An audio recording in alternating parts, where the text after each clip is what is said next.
శుక్లాంబరధరం విష్ణుం శశివర్ణం చతుర్భుజం ప్రసన్నవదనం ధ్యాయేత్ సర్వవిఘ్నోపశాంతయే అగజానపద్మార్కం గజాననమహార్నిశం అనేకదంతం భక్తానాం ఏకదంతముపాస్మహే.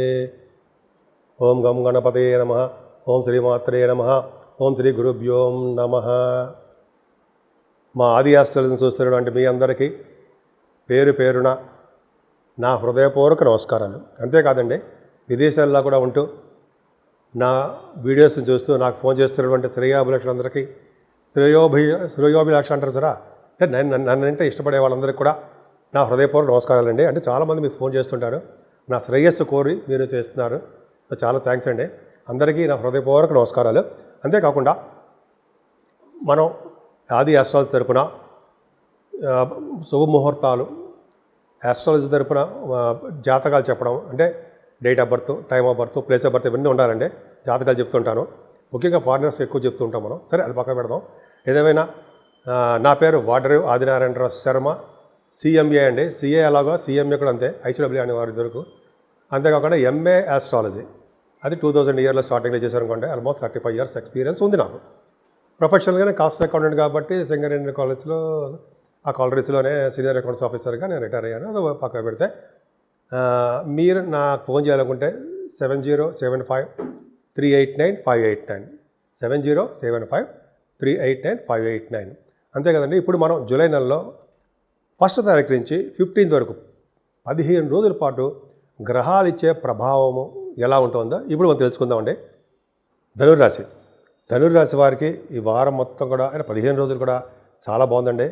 ఎక్కడక్కడ మీరు తగ్గరు, చాలా అద్భుతమైన ఫలితాలు బాగా ఉండి తీరుతాయి. పైగా రవి గురుడు దృష్టి బ్రహ్మాండంగా రాసుకోవడం వల్ల ప్రతి రంగంలోనూ సక్సెస్ అవుతూ, ఎదుటి వాళ్ళు సలహాలు ఇస్తూ, తెలివిగా ఉంటూ, ఒక విధంగా మీరు డైనమిక్గా ఉంటారని అర్థమైపోతుందండి. ఎప్పుడు ప్రయాణాలు చేస్తూ ఉంటారు, ప్రయాణాలకి ఇబ్బంది పడరు. పైగా ఫారిన్ కంట్రీస్ వెళ్ళడానికి మాత్రం మీరు రెడీగా ఉండాలి.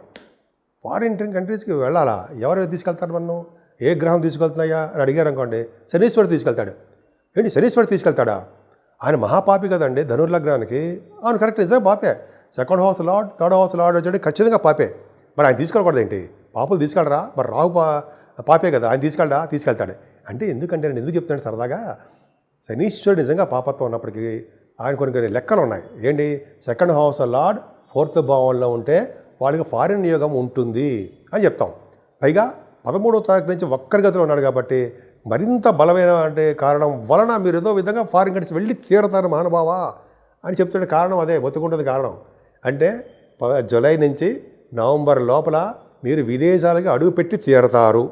దేనివల్ల, ఎందుకు నిజంగా నాకు ఉంటుందా అంటే, జాతకంలో మీ జాతకంలో చదువు రీచో విదేశాల రీచో ఏదో ప్రోగ్రామ్ సెట్ చేసుకుంటారండి.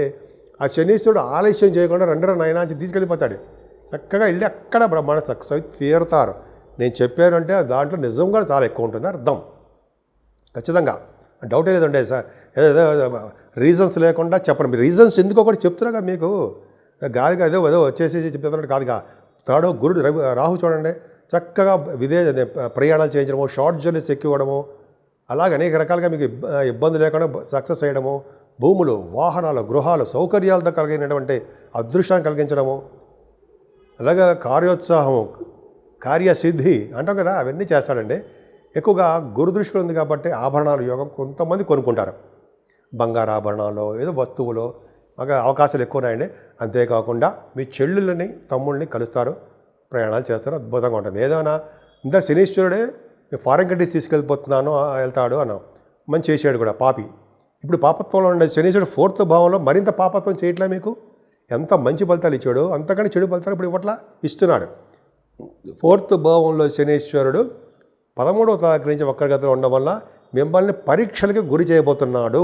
పరీక్షల కంటే ఎగ్జామ్స్ కాదండి, ఆయన పెట్టే పరీక్షలు ఉంటాయి, కష్టమైన పరీక్షలు.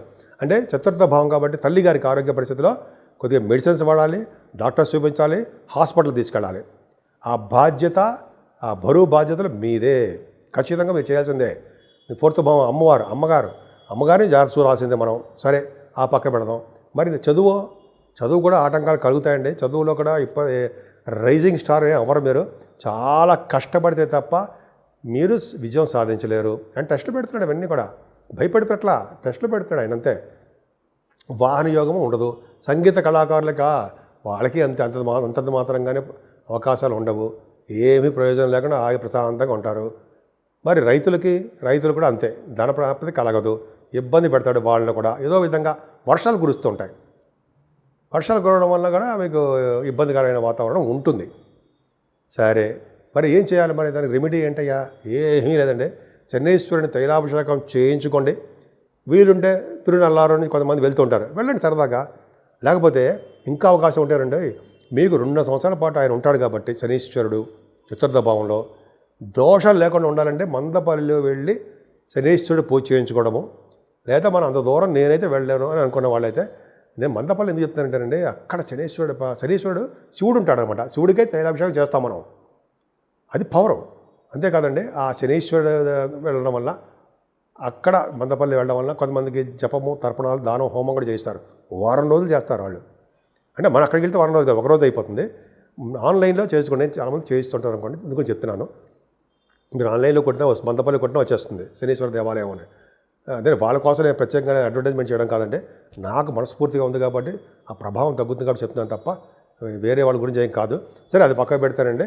శనీశ్వరుడు వలన ఆంజనేయ స్వామి పూజ చేయించడం వలన దోషాలు తగ్గుతాయి. శనీశ్వరంలో వచ్చే దోషాలు, లేకపోతే సింధూరం రాయించడం వల్ల మీకు తెలియదు ఏం కాదండి, అస్తమానం చెప్తున్నాను కదా, అది చేయండి, తల్లిగారు బాగుంటారు.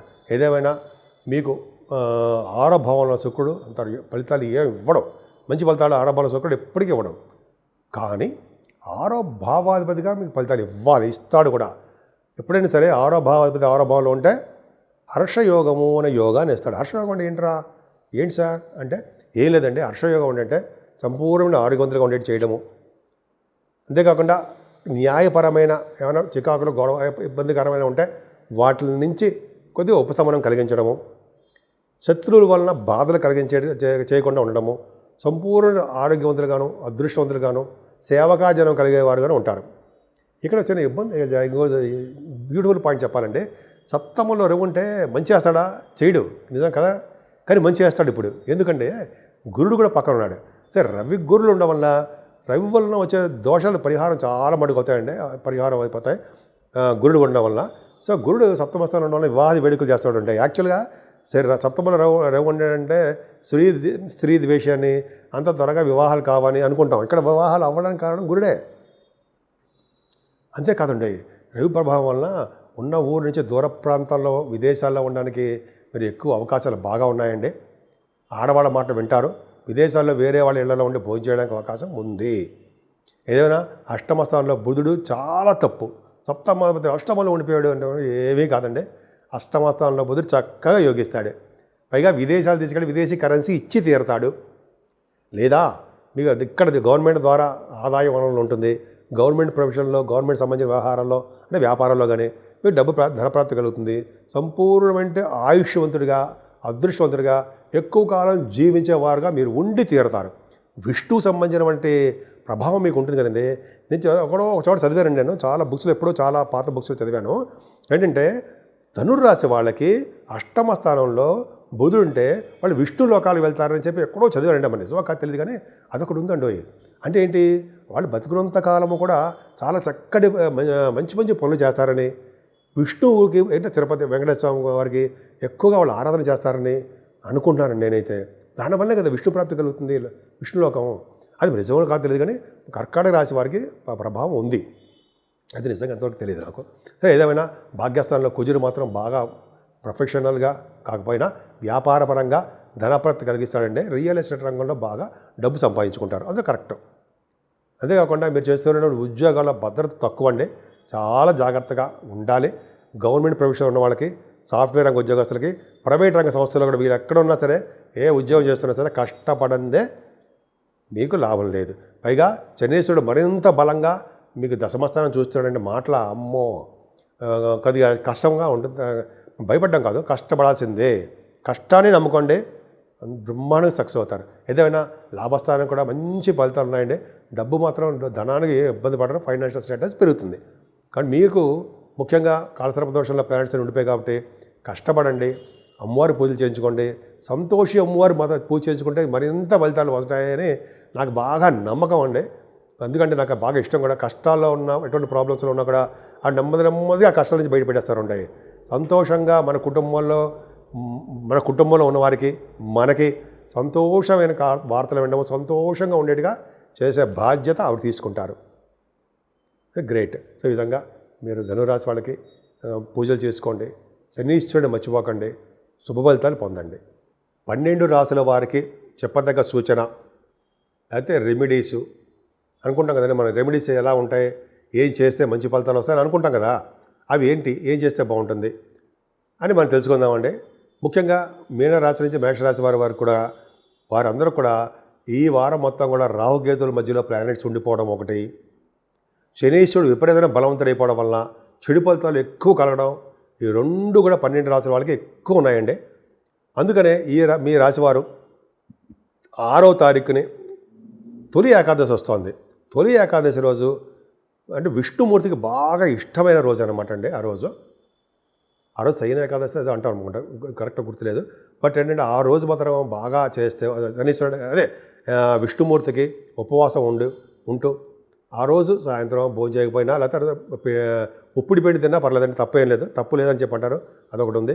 ఉప్పిడి పిండి తిని ఆ రోజు ఉపవాసం ఉన్నా, ముఖ్యంగా స్వామివారి యొక్క కటాక్షం, విష్ణుమూర్తి యొక్క ప్రభావం మీ మీద ఉండడానికి అవకాశం ఉంటుంది. ఈవెన్ యమధర్మరాజు కాదు కదా, యమ భటులు కూడా మీ దగ్గర రావడానికి భయపడతారట. నేను చెప్పట్లా, మన గురువుగారులు ఇవన్నీ బుక్స్లో కూడా చాలా చదువుతున్నాం మనం. అంటే చదవడం వల్ల చెప్తున్నాను అనుకోండి. సో ఈ విధంగా ఏకాదశి ఉపవాసం చేయడం చాలా పవరు. ఇంకోటి అంటే 14వ తారీఖుని సంకటహర చతుర్థి వస్తుందండి. పౌర్ణమి వెళ్ళిన చవితి అంటాం. ఆ రోజు కనుక వినాయకుడిని గరిగితోటి పూలమాలతోటి ఆ టైంలో కనుక మల్లెపూలు వస్తే మల్లెపూల దండలతోటి పూజ చేసిన వారికి సకల దోషాలు హరిస్తాయి. ముఖ్యంగా ఈ రాహుకేతుల మధ్యలో ప్లానెట్ పొజిషన్ ఉండిపోయారు కాబట్టి వీలుంటే మనకి కాళహస్తిలో వెళ్ళి రాహుకేతులు పూజ చేయించుకోవడం, గణపతి ఆరాధన గురించి చెప్పేశాను మీకు. వలన నిత్య సంతోషం అమ్మవారిని పూజించడం వలన, అయితే చండీ హోమాలు చేయించుకోవడం వలన శుభ ఫలితాలు అమ్మవారి యొక్క దీవెనలు మీకు ఉంటాయి. రాహు వల్ల వచ్చే దోషాలు పరిహారం అయిపోతాయి. ఇంకా శనీశ్వరుడు వల్ల దోషాలు కూడా ఉన్నాయండి. శనీశ్వరుడు బలవంతుడు అయిపోతున్నాడు. 13వ తారీఖు నుంచి నవంబర్ వరకు కూడా ఉంటాడండి. ఆయన మిక్కిలి బలవంతుడు అయిపోతాడు. చెడు ఫలితాలు ఎక్కువ ఇస్తాడు, కొంతమందికి మాత్రం శుభ ఫలితాలు ఇస్తాడు. అది ఎవరయ్యా అంటే వృషభ రాశి వారికి అండ్ తులారాశి వారికి కొన్ని రాశులు ఉన్నాయండి. వాళ్ళకి తప్ప ఇంకెవరికి ఇస్తాడా? వాళ్ళకే బ్రహ్మాండంగా ఉన్నాడు, బ్రహ్మాండంగా యోగిస్తాడు, వాళ్ళకి యోగించాలి. సరే, వాళ్ళందరికీ శనీశ్వరుడు దోషకారకుడు కాబట్టి సంకటాలన్నీ మనకి, ఎందుకంటే 10th హౌస్లో మిథున రాశి వాడు కొన్నాడు, కంటకశని అంటాం. సరే, ఇవన్నీ దోష పరిహారం అవ్వడానికి శనీశ్వరుడికి తైలాభిషేకాలు ఖచ్చితంగా చేయించుకోవాల్సిందేనండి. అంతేకాకుండా మీరు వీలుంటే తిరునల్లారుని మందపల్లిలో శనీశ్వరుడు పూజ చేయించుకోవడం కానీ, అయితే 19,000 జపం మందపల్లిలో చేయించుకోవడం వల్ల కానీ మంచి ఫలితాలు వస్తాయండి అక్కడ. అలాగే మన ఊళ్ళోనే అక్కడ చేయించుకుందాము. కొన్ని శనివారాలు మాత్రం ఖచ్చితంగా ఆ రోజు బ్లాక్ డ్రెస్ వేసుకుంటే మంచిది అంటారు. మంచిది అంటే బ్లాక్ డ్రెస్ శనివారం పూట ఎవరైనా వేసుకోవచ్చండి. చెడు ఫలితాలు ఏముండవు. శనీశ్వరుడు పూజించడం కోసం చాలా మంచిది. శనీశ్వరుడు సంతోషిస్తాడు. ఈ విధంగా దోషాలు మొత్తం చాలా పరిహారం అవుతాయండి. ఇంకా చెప్పాలంటే ఆంజనేయ స్వామి వారిని పూజించడం వల్ల, వెంకటేశ్వర స్వామి ఆరాధన చేసుకోవడం వల్ల, వెంకటేశ్వర స్వామి వారికి అలాగే శివుడికి అభిషేకాలు మల్లెపూలతోటి, మారేళ్ళ దళాలతోటి, అలాగే తులసి దళాలతో పూజ చేయించడం వల్ల, శ్రీహరిని తులసి మాలతో సమర్పించడం వల్ల, వెంకటేశ్వర స్వామిని మంచి ఫలితాలు కలుగుతాయండి. దోషాలన్నీ పరిహారం అవుతాయి. మీకు ముఖ్యంగా రాహు వలన, కేతు వలన, శనీశ్వరుడు వల్ల దోషాలు పరిహారం అవ్వడమే కాకుండా 12 రాజుల వారు కూడా సుఖ సంతోషాలతో నిత్యం ఆనందంగా ఉండేట్టుగా, సుఖ సంతోషాలతో ఆనందంగా ఉండేట్టుగా చాలా అద్భుతమైన ఫలితాలు ఉండడానికి అవకాశాలు ఎక్కువ ఉన్నాయండి. నేను చెప్పిన వాటిలో ఏ ఒక్కటి మీరు మంచి చేసుకున్నా శుభ ఫలితాలు ఉండడానికి, చక్కగా మంచి ఆరోగ్యవంతులు ఉండడానికి అవకాశాలు ఎక్కువ ఉన్నాయి.